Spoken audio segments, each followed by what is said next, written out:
Capítulo 7. Subconsciente. Tendência voltada para a vida. Mais de 90% da vida mental do homem é subconsciente. Se não usamos esse poder maravilhoso, condenamo-nos a viver dentro de limites muito estreitos. Os processos do subconsciente são sempre construtivos e voltados para a vida. O subconsciente é o construtor de nosso corpo e lhe dirige todas as funções vitais. Trabalha 24 horas por dia e jamais dorme. Faz tudo o que pode para nos ajudar e evitar que qualquer mal nos aconteça. Em contato com a vida infinita e a sabedoria sem limites, seus impulsos e ideias orientam-se sempre para a vida. As grandes aspirações, inspirações e visões de uma vida mais elevada e nobre têm nele sua origem. Não podemos discutir racionalmente nossas convicções mais profundas porque elas não nascem na mente consciente, mas no subconsciente. O subconsciente fala-nos em intuições, impulsos, palpites, insinuações, ânsias e ideias. Está sempre nos dizendo para nos elevarmos, transcendermos, crescermos, avançarmos, nos aventurarmos e escalarmos maiores alturas. A ânsia de amar, de salvar a vida de outrem, provém das profundidades do subconsciente. Durante o grande terremoto e incêndio em São Francisco, em 18 de abril de 1906, por exemplo, inválidos e aleijados recolhidos ao leito durante longo tempo levantaram-se e praticaram prodígios de bravura e resistência. Neles aflorou o desejo intenso de, qualquer que fosse o perigo, salvar outras vidas, e o subconsciente respondeu-lhes, dando-lhes as forças de que necessitavam.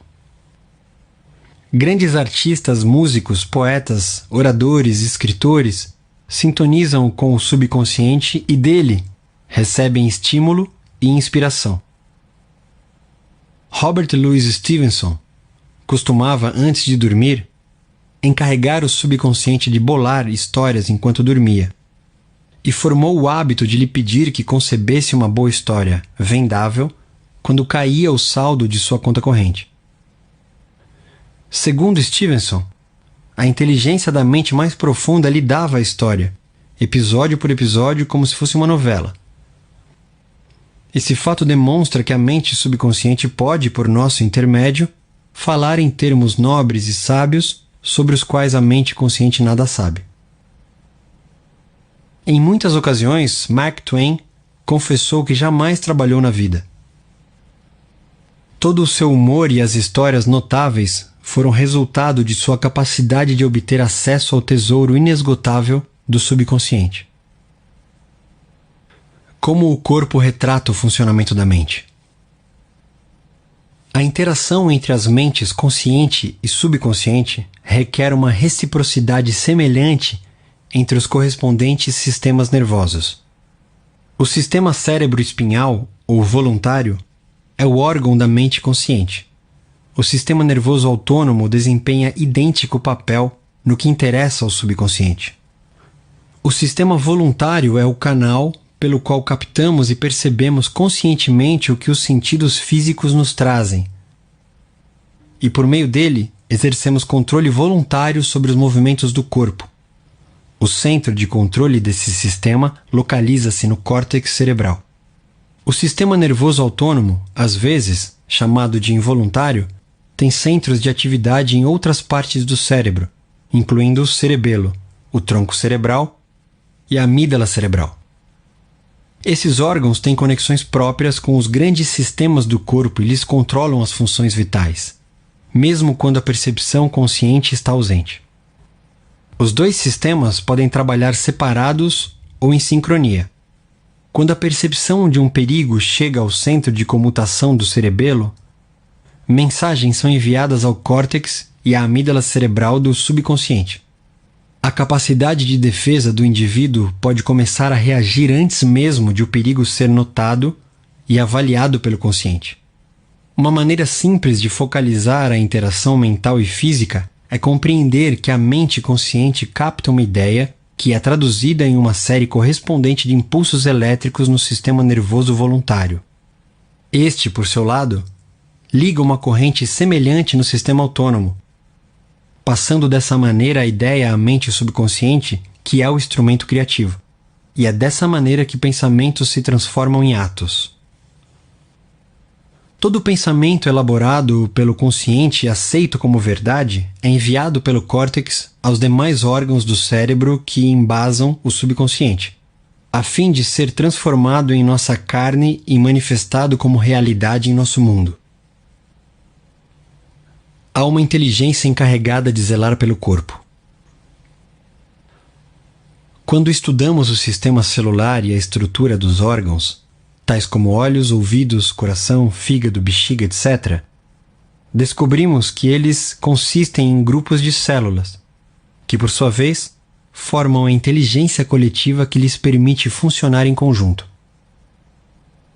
Eles recebem ordens e executam-nas de forma dedutiva, atendendo a uma sugestão da mente mestra, o subconsciente. Um estudo cuidadoso de organismos unicelulares mostra-nos o que acontece em nosso corpo complexo. Embora não possua órgãos, o organismo unicelular ainda assim fornece prova de ação e reação mental, ao desempenhar as funções básicas de movimento, alimentação, assimilação e eliminação. Muitos dizem que há uma inteligência que cuidará de nosso corpo se a deixarmos agir. Em certo sentido, isso é verdade. O problema é que a mente consciente interfere sempre com sua prova sensorial baseada em aparências. Disso resulta o poder das falsas crenças, medos e meras opiniões.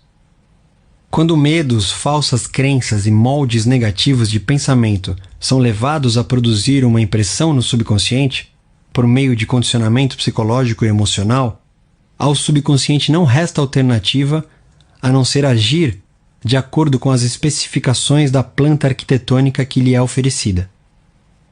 O subconsciente trabalha ininterruptamente para o bem geral.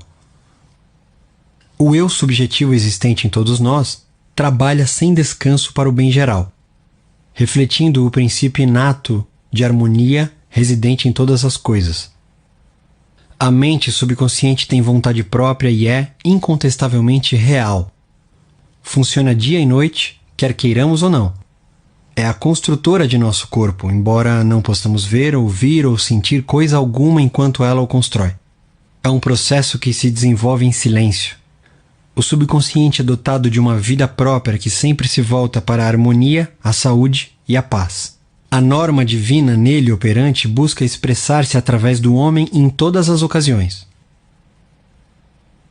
Como o ser humano interfere no princípio inato da harmonia? Se queremos pensar de modo correto, científico, temos que conhecer a verdade. Ou como diz o versículo, conhecereis a verdade e a verdade vos libertará, João, capítulo 8, versículo 32, conhecer a verdade significa estar em harmonia com a inteligência e poder infinitos da mente subconsciente, que sempre se move na direção da vida. Todos os pensamentos e atos desarmônicos, sejam motivados por ignorância ou intencionais, resultarão em discórdia e limitações de todos os tipos. A ciência nos diz que construímos um novo corpo a cada 11 meses, de modo que, do ponto de vista físico, temos na verdade apenas 11 meses de idade. Se reintroduzirmos defeitos no corpo através de medo, raiva, ciúme e má vontade, só temos que culpar a nós mesmos. Somos a soma total de nossos pensamentos. Podemos nos recusar a abrigar pensamentos e imagens negativas. Se queremos afastar a escuridão, acendemos uma luz. Para combater o frio, usamos aquecimento. A maneira de eliminar o pensamento negativo consiste em substituí-lo por bons pensamentos. Afirme o bom e o mal desaparecerá. Por que é normal ser sadio, cheio de vida, forte e anormal ser doente? O recém-nascido normal é inteiramente sadio. Todos os órgãos funcionam com perfeição. Esse é o estado natural e temos o dever de nos manter sadios, cheios de energia, fortes. O instinto de autoconservação é o mais forte da natureza humana e constitui a verdade inerente mais poderosa, sempre presente, sempre em ação. Todos os pensamentos, ideias e crenças terão que funcionar necessariamente com potência máxima quando estiverem em harmonia com o princípio inato de vida existente em nós e que sempre procura preservar-nos e proteger-nos em todos os sentidos. Segue-se dessas palavras que a condição normal pode ser restabelecida com maior facilidade e certeza do que condições anormais podem ser induzidas. É anormal adoecer. O estado de doença simplesmente significa que você está combatendo a vida e abrigando pensamentos negativos. A lei da vida é a do crescimento. Toda a natureza dá testemunho da operação dessa lei ao expressar-se silenciosa e ininterruptamente pelo crescimento. Onde há crescimento e manifestação, forçosamente há vida. Onde há vida, precisa haver harmonia.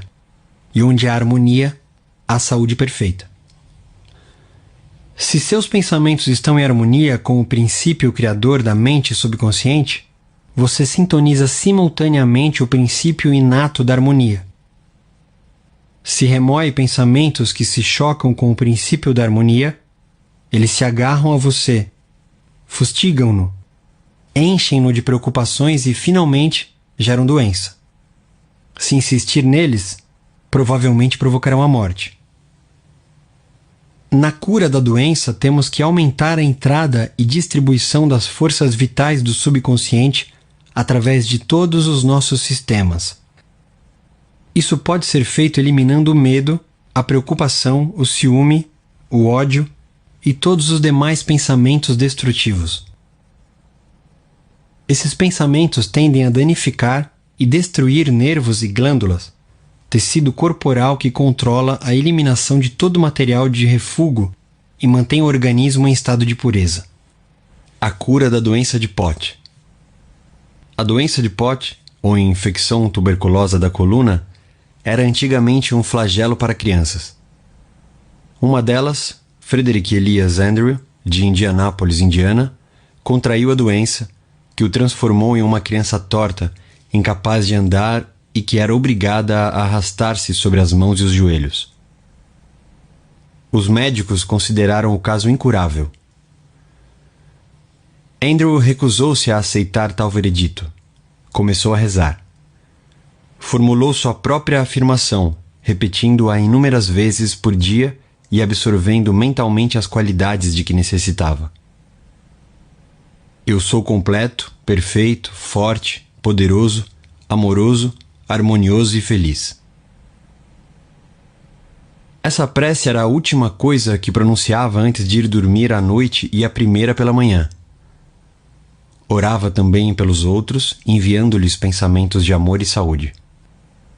Tal atitude mental e maneira de orar voltou-lhe multiplicada muitas vezes. Fé e perseverança geraram enormes dividendos. Quando pensamentos de medo, raiva, ciúme ou inveja lhe ocupavam a atenção, imediatamente acionava na mente a força contrária da afirmação. A mente subconsciente respondeu de acordo com a natureza de seus pensamentos habituais. Ele se transformou em um homem forte, espigado, bem proporcionado. E é esse o sentido da afirmação que encontramos na Bíblia. Vai, a tua fé te salvou. Marcos, capítulo 10, versículo 52. Como a fé nos poderes de seu subconsciente pode torná-lo sadio? Um jovem que foi assistir a uma de minhas palestras sobre o poder de cura da mente subconsciente tinha problemas de visão. O oftalmologista lhe dissera que ele precisava submeter-se a uma operação delicada, arriscada. Após conhecer a base científica da prece, o jovem disse a si mesmo: meu subconsciente criou meus olhos e pode curá-los. Todas as noites, ao ir dormir, entrava em um estado passivo, meditativo, semelhante ao de sono. Controlava a atenção e focalizava-a no médico. Imaginava-o à sua frente e ouvia, ou imaginava claramente o médico lhe dizendo: um milagre aconteceu. Ouvia-o repetir a mesma frase repetidamente todas as noites durante 5 minutos antes de adormecer. 3 semanas depois foi a outra consulta com o mesmo médico que lhe examinara a vista. O médico examinou-o e exclamou: isso é um milagre. O que foi que aconteceu? O paciente produziu uma impressão em seu subconsciente, usando o oftalmologista como instrumento ou meio para transmitir a ideia e convencê-lo. Por meio de repetição, fé e esperança de bons resultados, ele impregnou a mente subconsciente. Ela construíra o olho. Tinha em si o molde, ou planta, perfeito da estrutura normal, sadia do olho. Uma vez nele gravada a ideia de restaurar a saúde do olho, o subconsciente imediatamente começou a agir para que isso acontecesse. Esse é outro exemplo de como a fé no poder de cura do subconsciente pode nos tornar perfeitos. Pontos a relembrar. 1. Seu subconsciente construiu seu corpo e trabalha 24 horas por dia. Abrigando pensamentos negativos, você interfere nesse molde gerador de vida. 2. Encarregue seu subconsciente da tarefa de encontrar uma solução para qualquer problema antes de ir dormir e ele responderá. 3. Vigie os pensamentos. Todo pensamento aceito como verdade é enviado pelo córtex consciente às estruturas cerebrais do subconsciente e volta ao seu mundo como realidade. 4. Saiba que pode se reconstruir dando uma nova planta baixa à mente subconsciente. 5. A tendência do subconsciente é voltar-se sempre para a vida. Seu trabalho é com a mente consciente. Alimente o subconsciente com premissas verdadeiras. O subconsciente reproduz sempre aquilo que você lhe dá sob a forma de padrões mentais habituais. 6. Você constrói um novo corpo a cada 11 meses. Mude o corpo mudando os pensamentos e conservando-os mudados. 7. É normal ser sadio. É anormal estar doente. Em nós reside o princípio inato da harmonia. 8. Pensamentos de ciúme, medo, preocupação, ansiedade prejudicam e destroem nossos nervos e glândulas, gerando doenças mentais e físicas de todos os tipos. 9. O que você afirma conscientemente e aceita como verdade se manifestará em sua mente, em seu corpo e nas situações de vida. Afirme o bem e desfrute a alegria de viver.